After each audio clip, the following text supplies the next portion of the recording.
New Thought Media Network.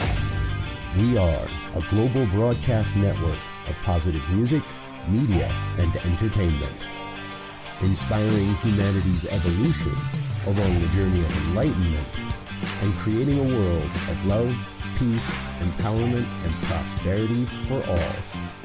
New Thought Media Network. Positively inspiring.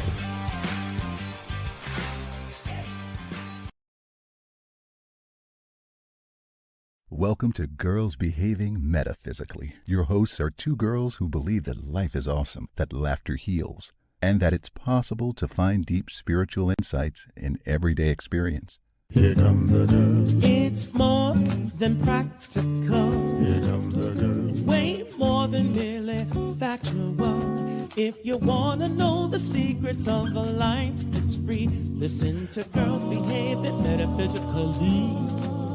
Listen to Girls Behaving Metaphysically.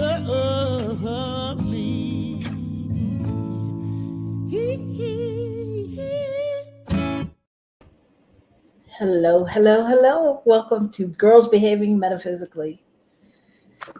She's Dr. Natasha Wilson. And she's Robyn Olmsted. I am. All day long. And we're Girls Behaving Metaphysically. We are. We like to keep each other on our toes. So, I just thought I'd switch it up a little bit. So we're so grateful to have you here today. Unfortunately, we are pre-recording, so we won't be able to answer you back in the chat, but chat with us anyway, because we'll look at it and we'll know you were here and it's good to see you. So, we're going to start the way we always do. Yeah, we're going to pull a card. Yep. Who's pulling? I think you should pull, and then I'll pull the next one. Okay.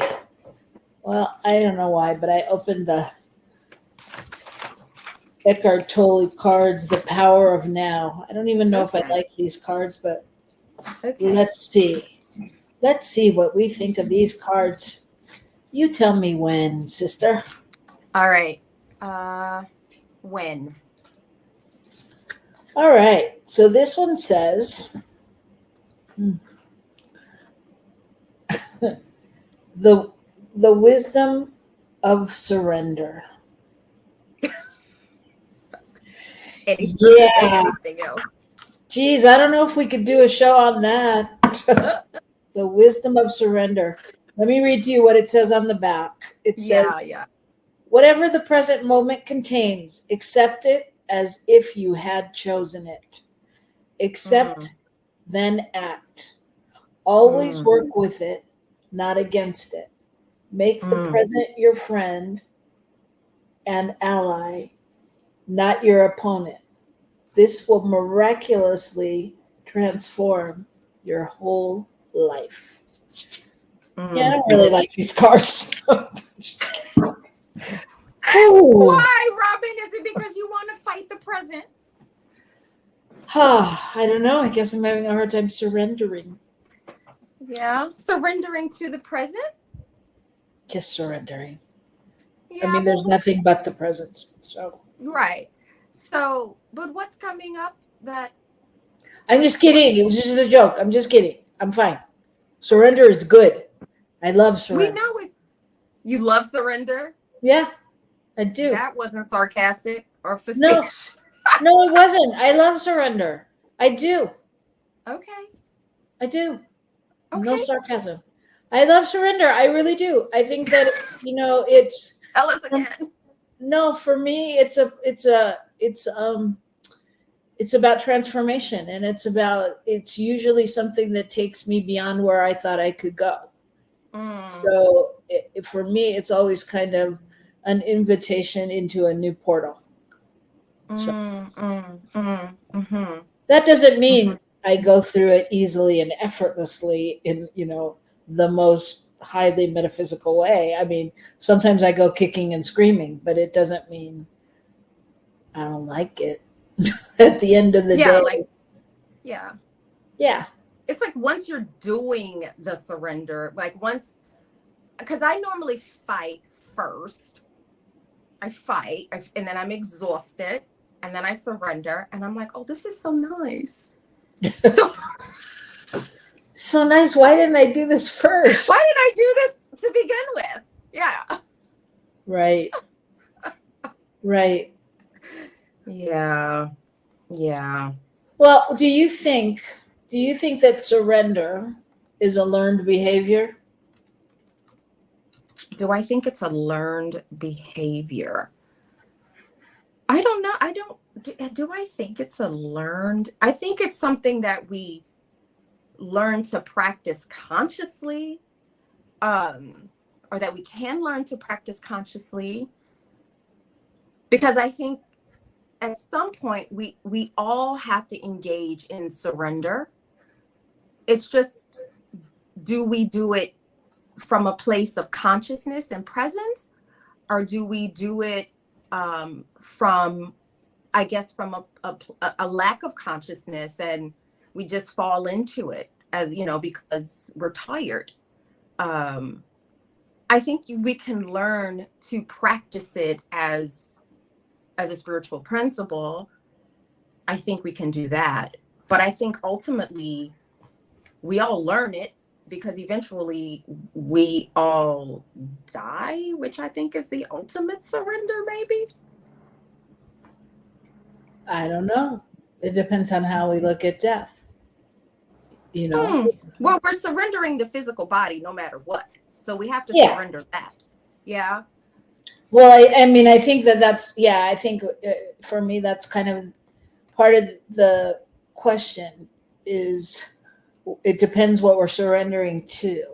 I mean, I think we learn to surrender kind of on our, just in our normal journey of growing up, because as a kid, you don't get your way, or you don't get what you want, or, things like that. And it's, at some point you let it go, or you know what I mean? You fall asleep or something when you're a kid, right. But I think exhausted yourself from your tantrum. Yeah. I think in this bigger picture of metaphysical surrender, like you said in the beginning, you're surrendering to God, you're surrendering to the divine, you're surrendering to a higher power, whatever you call it. And that,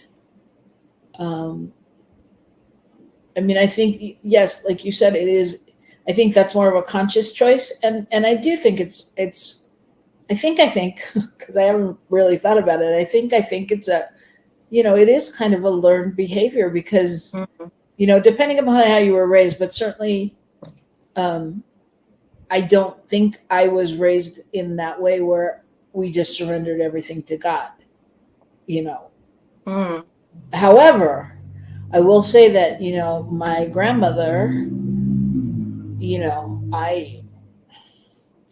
we all thought she was, had a thing with Jesus and God. Like she surrendered everything to God.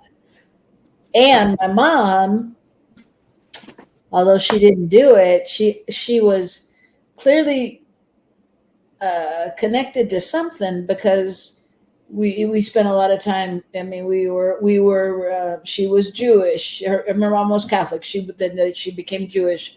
Then we were Buddhist. Then we were New Thought. So something else was always going on, but it wasn't like a conscious pattern. Like, just surrender to the divine and allow that to,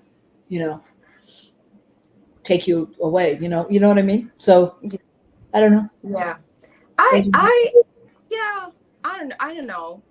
I grew up with a mother who was also very much like surrender to God, and that version of God was like what I experience is like, I see like the old God of my consciousness, right? Like, when I think about surrendering at this point, I know that what I'm surrendering to is the highest expression of my soul, and that is God, right? I don't see God as something outside of me. So when I'm surrendering, I'm really surrendering like to myself ultimately. Like I'm surrendering. And so I'm really interested in that part of the card that says like something about like treat the present moment like you intended for, or you called it into existence.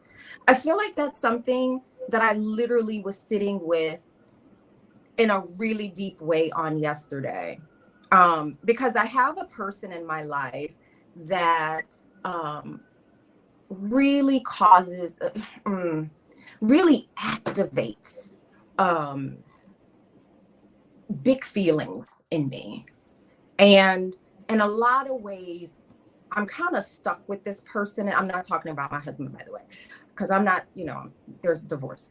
But like, I'm really kind of stuck with her for a couple, maybe decade, at least a decade. And so part of it, I was like, okay, if I ultimately know that every single thing that's happening in my life is about my soul evolving for the purpose that it came on this planet, like why is this person in my life?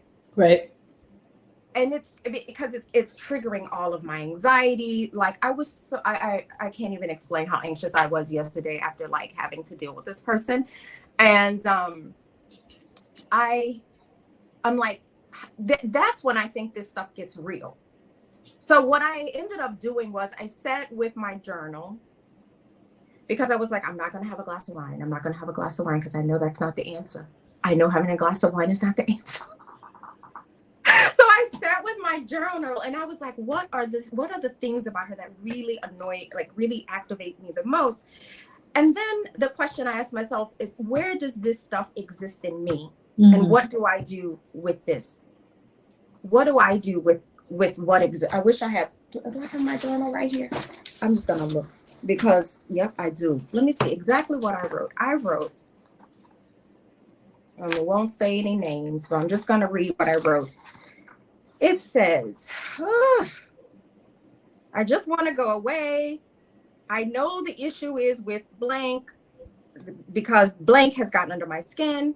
I don't like people trying to flex their power over me or against me. I know I need to release this from my life. I need to do the work of reflecting what this person's presence in my life means. Where in me does this person or these traits exist? How can I see, embrace, challenge, maybe even love that part of me, love myself into emotional freedom? So that's what I wrote yesterday. And then I had a glass of wine. Excellent. Because, excellent. Yeah. It's the grapes of God. There's nothing wrong with that. No, there isn't. But I people who know me know, like, my nephew died via suicide last November. But look, I was not a person known as someone who even drinks. Like, I drink every now and then, sometimes socially, sometimes I wouldn't even drink socially. But I have to like be really honest with myself that my drinking of alcohol has increased since January, which is when I think the grief really started, the grief and the stuff really just started like hitting me. Like, yeah, he's really gone. Like, wow, and so, and wow, this is someone who I really love, and I really feel the absence of his physical presence in my life. And so so anyway, so I've been really mindful about my alcohol consumption. So when I'm saying like I had a glass of wine, that means more than it might seem on the surface. But back to the present moment. Yeah. Like, I am still learning.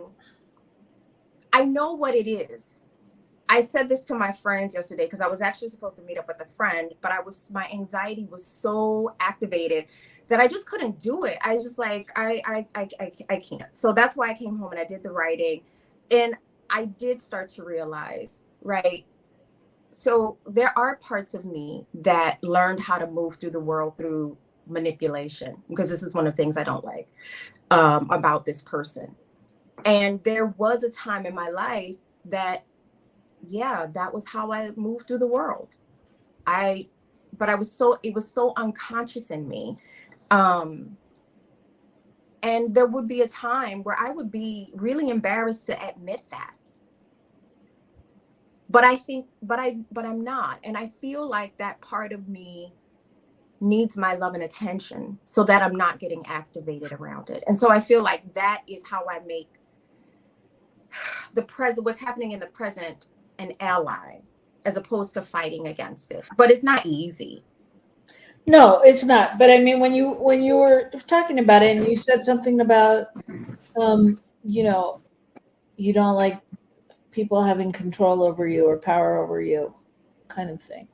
I don't know how you said it. I mean, you know, I think, and then you just talked about it. So I think that's perfect. I mean, I think that's the point of exploration, like when it feels, you know, when it feels like that, and what that is, you know, what that brings up, and you know, and where that comes up for you, and how you use it, and all of that kind of, you know, that exploratory thing. And just for, you know, all intent and purposes, and it might not be any of that. I mean, it may be you looking at, oh wow, I've really healed this aspect of my life, or I've really come far from when I used to think this and now I think this. And you know, and now, isn't it great that even though she triggers me, I can also look at her and go, okay, this is more than this. We are more than this. I am more than this, you know, and know that it is there for a reason, and just,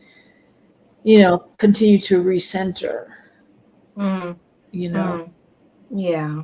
And trust to, you know,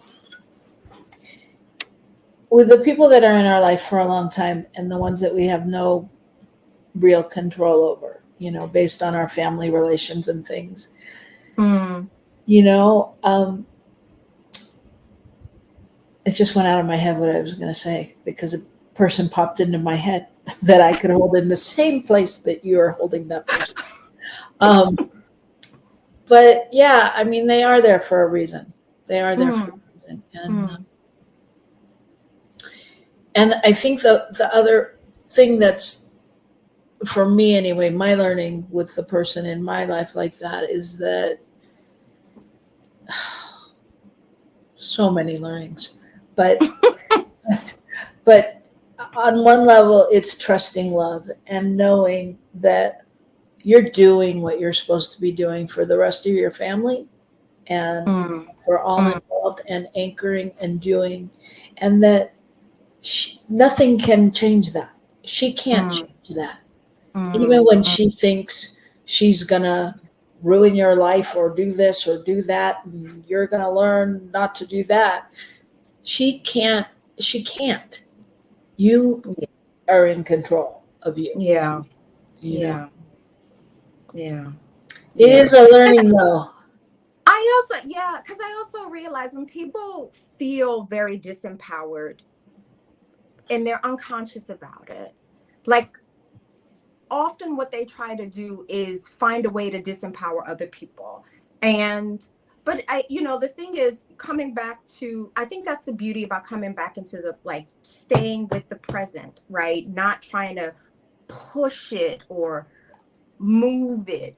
I think it sort of naturally brings me back to the center and the truth about where the power does lie, right? My power is not about external, like trying to change the conditions externally. Like, it's an internal process, right? It's like internal. So instead of like focusing on this person in my life, I really turn the focus back in on, like, what needs my love and attention? What needs my love and attention? Yeah. Yeah. Exactly. Within me. Yeah. Yeah. You take, and when you do that, you're taking back control. Yeah. So, what are you doing, Robyn? I'm reading I was going to read you the quote that you said you wanted out of the thing, which is, okay. Make the present your friend and ally and not your opponent. Mm-hmm. Mm-hmm. Yeah. So I mean, I think that's such a, a nugget of information or wisdom to take into just any of those moments where you're up against that, to just breathe in and go, how can I make this my friend? And it can be challenging, and may not even feel like it's even possible in those moments. But when we surrender to it, I think that's when we sit in that uncomfortability, and we trust God. We trust that something's happening, even if we don't know what to do in that moment. Yeah. Go ahead. No. Go, Robyn. No, you go, Natasha. Okay, because I was just about to just share another little example. Not little. To me, it's still whatever. It's an example. But like I said, yesterday I was supposed to meet with my friend, and we were, going to do, but the anxiety that I was experiencing, it was so front of my consciousness that normally what I would do is push through, right? But the anxiety was presenting itself. It was what was present for me. And I'm not saying that I surrendered to the anxiety, but instead of pushing myself and being oh, I'm gonna just push this to the side, and then I'm gonna go and just try to be there and talk to my friend and sort of ignore all this other stuff. I was no, friend, I've got to reschedule, because I really need to take care of this that's happening inside of me. And that was also, I think, for me, being with what was present. So instead of pushing through it, you know what I mean? And pretending like it wasn't there, so that I could, kind of show up in my friend, with my friends the way that I typically show up. I was like, friends, I'm struggling. Yeah. I deal with this. And what a great demonstration, what a great example of taking care of yourself. And and I think on some level that is your that's when we're really surrendered, because we're listening to what God wants for us. What's God's true plan. So, and that's trusting that everything is in divine time, that everything happens for a reason. That's all of those things kind of broken down. So right now I'm feeling that it's time to surrender to a commercial, because let's do it. There's so much going on at New Thought Media Network that you want to know about. So stay tuned and check out what's happening, and we'll be right back here on New Thought Media Network.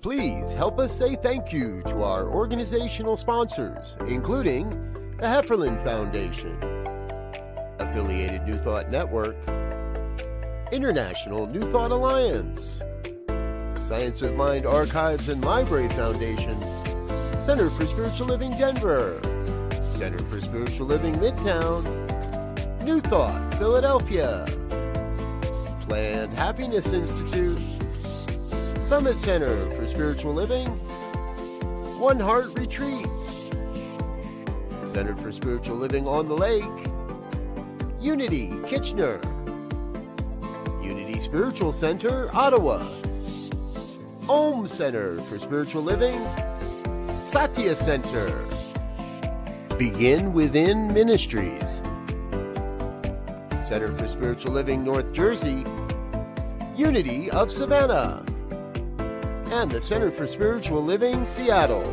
as well as all of our individual donors. Thank you for being part of the New Thought Media Network. Please like, share, and subscribe. New Thought Media Network, positively inspiring.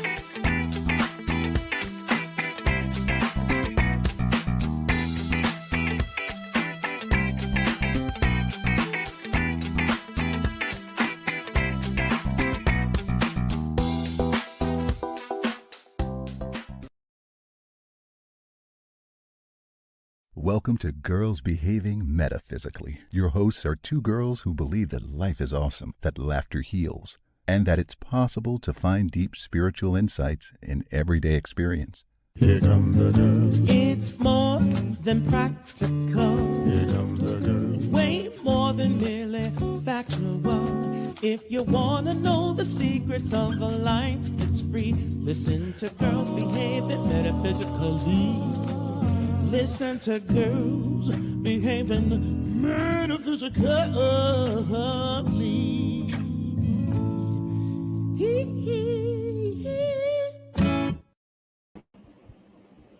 Hey, we're back. I think we're muted. Oh, I'm on. Okay, and you're on. So here we are. We're on. We are so on, baby. It's on. So we are Girls Behaving Metaphysically, and we're on. What else needs to be said? So I'm Robyn Rice Olmsted. This is Natasha Wilson, Dr. Natasha Wilson. And if you don't know, she is actually joining us from Australia. And yes. I am here in New Mexico, Albuquerque. Yeah. Where in the world is Carmen Sandiego? New Mexico. I'm in New Mexico today. But yeah, and I was thinking about this week, and I know, like, because Natasha is in Australia, she doesn't always keep up with everything that's going on in the States.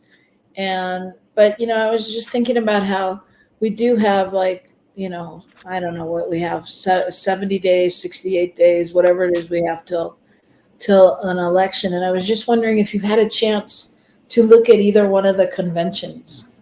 I did. I watched some of both of them, not in its entirety. But like I got a lot of the cliff notes, I guess I should say. And I, remember that call with Marianne Williamson when I was like, I'm kind of on the fence about whether or not I'm even going to keep my American citizenship because I'm like a dual citizen now. And she was like, no, keep it. And, part of me was like, I'm really happy. I think that's like a really good decision to keep it. Yeah. Well, and one of the reasons I'm like, I want to make sure that I'm voting at, I do my absentee voting. And I've also just been feeling very much like I want to motivate the American expat community to make sure that we are sending in our absentee ballots, because I think, sometimes we can get a little disengaged from what's happening politically in the U.S. But I think what's happening politically in the U.S. is so exciting. There's a lot of exciting things happening. Yeah. And I mean, I did too also watch some of both, more of one than the other. But mostly because the people were more interesting to me, I hear you. And I thought, but what I really wanted to talk about, wasn't so much the politics, but what was coming up for me is the stuff that goes on afterwards. Okay. And I don't know if you've paid any attention on your Facebook or anywhere, but on mine, I keep running across things like people commenting on Waltz's son getting all emotional. Oh yeah, I saw something about that. Yeah. Which was, I saw that moment. It was a really beautiful moment. It was a beautiful moment, right? It was an incredible moment. And and so one of the things that comes up for me that I felt, just being impartial, was I really felt like watching the Democratic convention. It seemed to me like consciously they had a meeting, they got a memo. Nobody was talking about Republicans. They just said Trump. They named Trump and talked about his policies, his past, his record, which I thought was great, and it was very inclusive. And I guess, the other thing that comes up for me is, it's like, not that nobody said anything, derogatory or anything, but it felt so much kinder in a way to me. I mean, and it felt like, I know this is an old quote, but it really felt like Michelle Obama, when they go low, we go high. It just felt I don't know. I just, and the whole thing with Waltz's Son just really brings it up for me. Cause like you said, it was such a beautiful moment. And well, why? What's there to say about it? You mean like, what is there negative to say about it? Yeah. Like Ann Coulter posted on her X, like, you talk about weird. Something. Girl, Ann Coulter is not well. Like, I don't know why anybody would care about what she says. She is not well. I'm not impartial. I'm also like unapologetically progressive in my politics. Like, it just is what it is. I never try to pretend like, look, I love people for the most part, and I don't care what people's political persuasions are. But when it comes to being clear about my own politics, I am unapologetically progressive. Unapologetically. So that being said, why I'm more curious and sort of like, why does Ann Coulter say things? I'm like, what is up with a world that produces someone so unwell? Well, that's a different thing, but yes, I hear you and I agree. And I'm not, I too feel that I'm unapologetically who I am, and it's not so much about that. I'm just like, when I read those comments and then I read the people that I try not to, but yeah, I read the comments with people, either putting her down or agreeing with her and talking other, smack about other stuff. I go, why, what is it in our human nature that we have to go down this, slippery slope? Name the slippery slope. What do you mean? Like, what's the slippery slope? I mean, either just talking more smack, either people get in on it and they're like, well, not only that, the Democrats, la, la, la, or the so-and-so, or, Hillary this and so-and-so that. And, it's like, why? And it's not even personal to any of those people. It's like, why? It's like people have to defend their positions and they get dirty about it. Because I mean, honestly, I think because the human ego, it's how our egos evolved as a species. Our species evolved from a very fear-based, meaning survival. Like, it's in, like, the oldest part of our brain is super over concerned with survival, and it's very fear-based. And so that's just from an evolutionary perspective. And I think part of what we're all being called to do is to consciously evolve now, like, because that is getting us in so much trouble that it, like, we're threatening our own ecosystem, because the thing that has helped us survive and evolve is like out of control. It's just out of control. And I think you see that fear playing out with people like maybe Ann Coulter. I don't know her personally. Based on what I see, I can honestly, I wouldn't want to know someone like that personally. I know, like, spiritually, I'm called to know and see that everybody and everything is an emanation of the divine. Okay, fine. But I just think these are very fear-based individuals. I think they're just fear-based. Yeah, and it's very painful. It feels painful to me. Like, he feels like a person, not a happy person. Yeah. And I think, I guess that's it. Part of the thing is, like, I feel pain, like the pain of the person as well as the pain of the post, as you know what I mean? So it's like, as a human, it's like, I don't know. I mean, it hurts. It's like, really, how do you, like I said, did say when we were watching the the convention, and I think it was when Kamala was giving her speech, and I said to my husband, I said, "Do you remember when all speeches sounded like this?" Because in my lifetime, there was a time when even you could have varying opinions and you could talk about different things, but there was still the commonality of representing the people and the country and the union of that. And it's at a place where it just feels like people are at such odds. It's like, it doesn't feel like a common goal. You know what I'm saying? What do you mean? That the last part, it doesn't feel like it's a common goal. It doesn't feel like a common goal in that, like, you know, I can honestly say that Trump is the first person in my lifetime where I didn't feel like he was my president.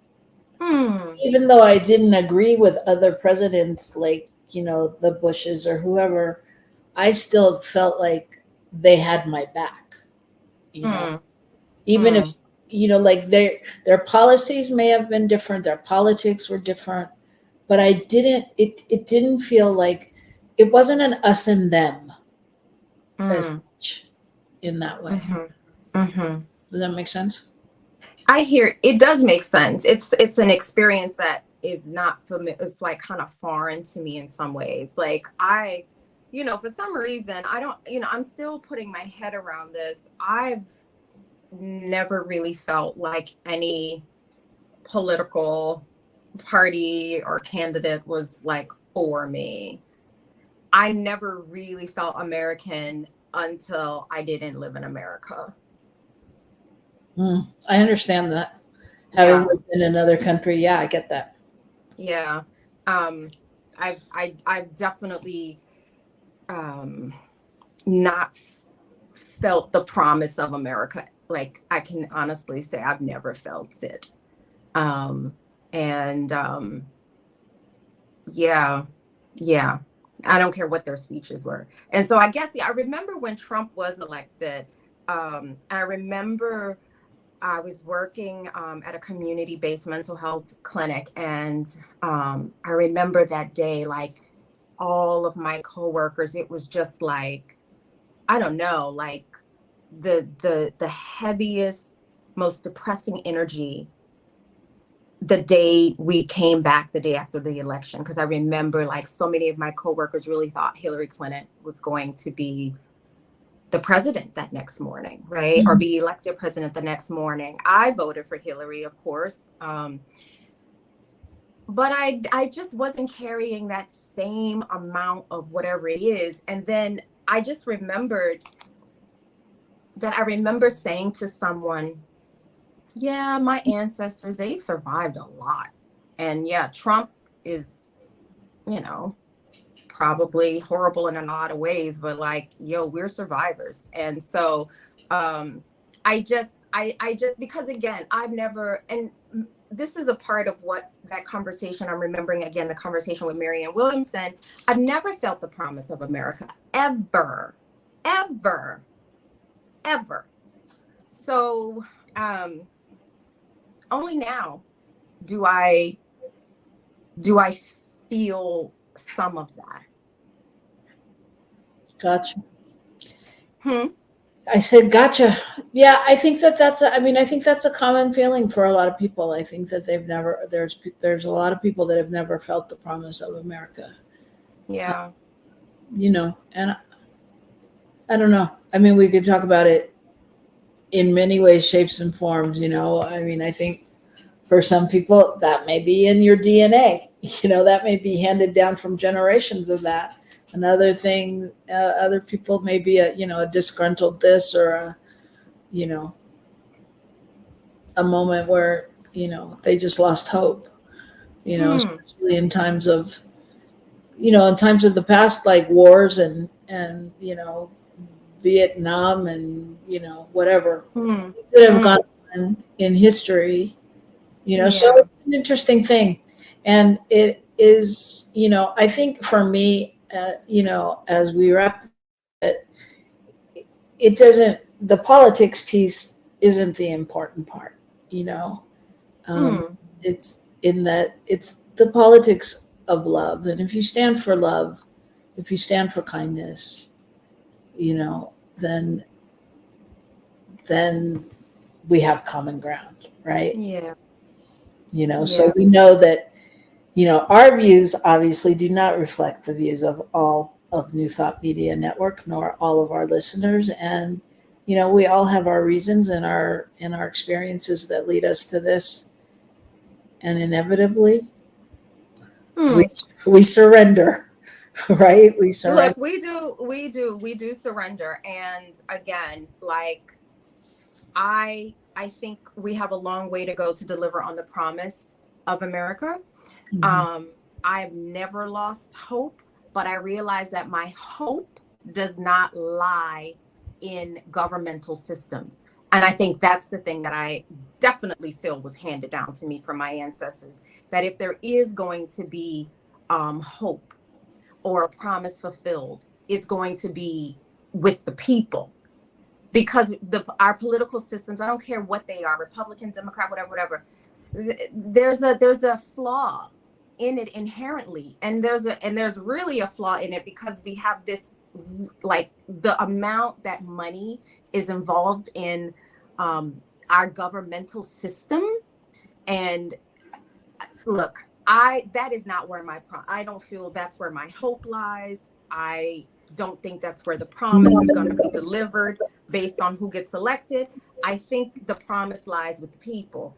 And I am an adult citizen of the universe. And so I know that if the world is going to shift, it's going to be based on me making choices from love.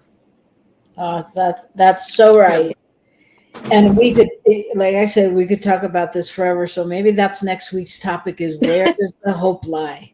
Where does the hope lie? Let us know what you think, what you'd like to hear us talk about. And we'll be back next week. We'll take this surrender card out into our week. Let's do it.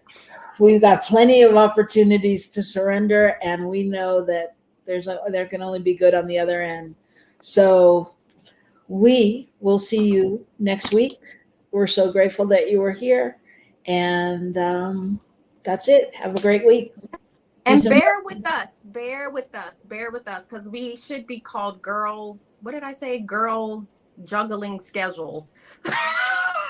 We'll be back live at some point. We don't know when. But trust in the power. Okay. We surrender. We'll see you next week. All right.